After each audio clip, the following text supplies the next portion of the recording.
Barring the last-minute change, Joseph Woll is the likely starter tonight against the St. Louis Blues. His first start of this regular season. That word, according to our insider, Darren Dreger. So, who's number one now? That's today's talking point with Frankie Corrado. So, Frankie, here's the question.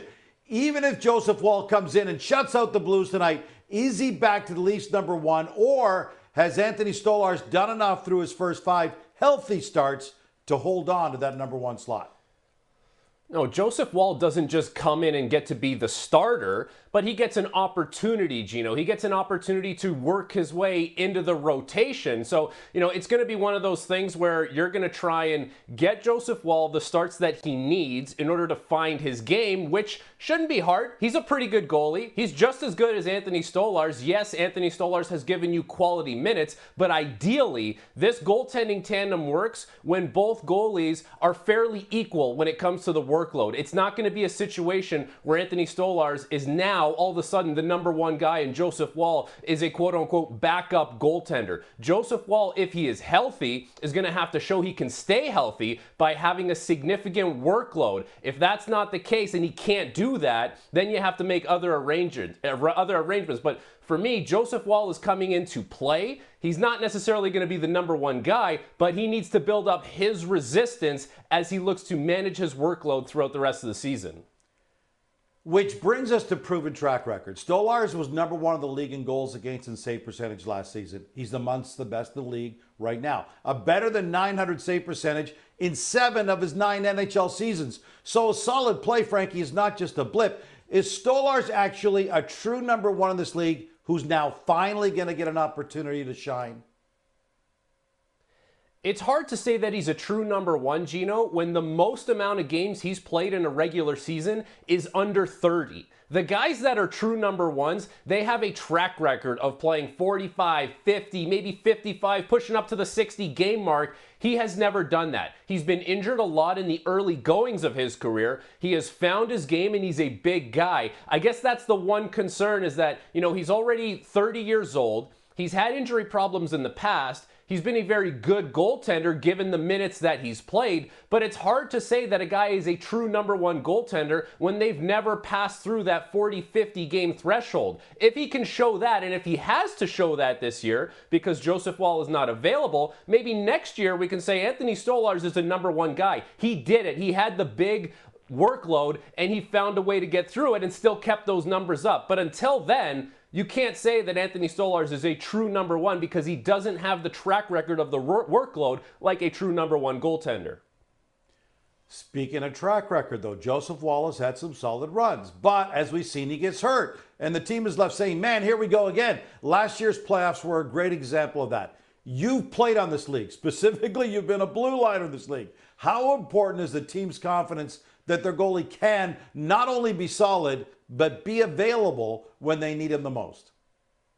It's so important, Gino. It just allows you to play with the freedom, to play with the kind of freedom that you want to play with, to make yourself a creative player, a better player, not have to worry about making a mistake. When you have that in the back of your head, your game changes a little bit more. You're a little more conservative. You might think, I'm going to make this pass through the middle of the ice, and then you're like, oh, I'm actually not going to do that because if something goes south here, I don't like my chances of getting bailed out. So you don't want to have extra thoughts in the back of your head when you're trying to play a game that is already moving fast. You already have players trying to hit you. You might be managing your own aches and pains that you have thinking of already in your head. So there's a lot at play to add to, the goaltender maybe not playing as well behind you. The other thing, Gino, I was hurt a lot in the back half of my career. Basically from the time I got to Pittsburgh, I was hurt right up until the time I retired and I finished in Europe.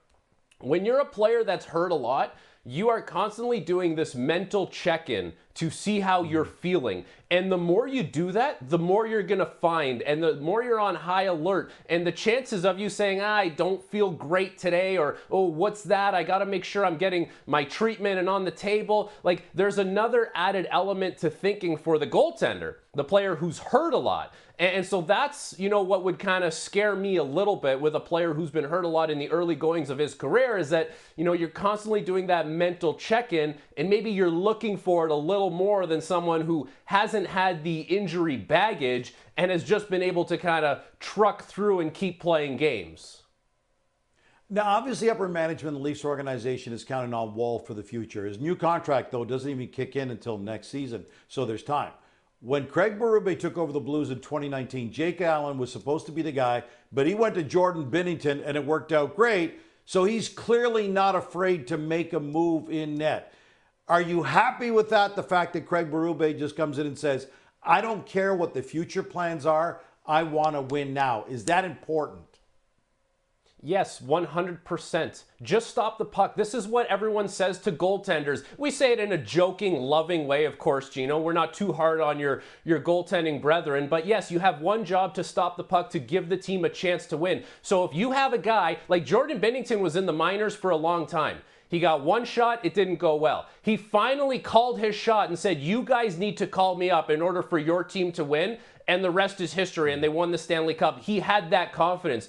If a coach sees that kind of confidence in a player, specifically a goaltender, knowing that that guy is in the crease, he's giving you a chance to win, and he might steal you a couple games, how do you not put him in the net? Who cares how much he makes? Who cares what his last name is? Who cares how things are supposed to shake out? Sometimes we have this vision in our mind of how things are supposed to shake out. That's not always the case. So if you know you have a guy who's giving you a chance to win and maybe stealing you a couple along the way, that's the guy you're going to go with. You will let the rest of everything else figure itself around that. Winning is number one, and a good goaltender gives you a chance to win. Who's the true number one in Toronto? We started the debate with Talking Point. It'll kick into high gear after tonight's Joseph Woll start against the St. Louis Blues. The Talking Point with Frankie Corrado.